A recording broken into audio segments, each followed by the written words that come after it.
ప్రతిదానికి నువ్వు మోకాళ్ళ మీదకి వెళ్ళి, దేవా నాకు సహాయము చేయి, ఇదిగో ఈ విషయంలో నాకు నీ కృప చూపని ప్రతి సంగతిని గురించి దేవుని యందు విశ్వాసం ఉంచిన నువ్వు ప్రార్థన చేయడానికి మొదలు పెడితే కొంతమంది సోదోళ్ళకి అదొక సోది పనిలాగా అనిపించింది. ప్రతిదానికి ప్రార్థన ప్రార్థన ప్రార్థన అయింది.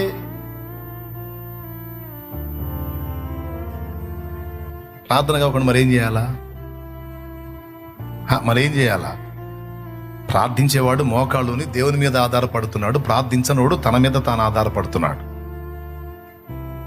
కాబట్టి ఎవ్వడో ఏదో అనుకుంటాడని నీకు అనవసరం. ఏది మొదలుపెట్టినా, ఏ పని మొదలుపెట్టినా, ఏ కార్యం చేసినా ప్రార్థనతో చేయి. ప్రార్థన చేయి, ప్రార్థన చేయి, ప్రార్థన చేయి, ప్రార్థన చేయి.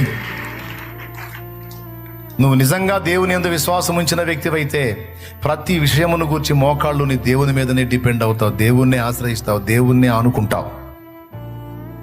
దేవుడే చెప్పాడు అనేక సార్లు, నాకు మొర్ర పెట్టు నీకు ఉత్తరం ఇస్తా, నాకు ప్రార్థన చేయి నీకు ఆన్సర్ ఇస్తా. సోదరుల మాటలు పట్టించుకోవాకు, దా నా దగ్గరకు రా.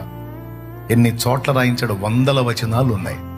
నన్ను అడుగుము, మొర్రపెట్టు, ప్రార్థన చేయి, నిజముగా మొర్రపెట్టు, ప్రార్థించని 100 వచనాలు ఉన్నాయి బైబిల్లో. క్రొత్త నిబంధనలోనే ఉన్నాయి చాలా వచనాలు.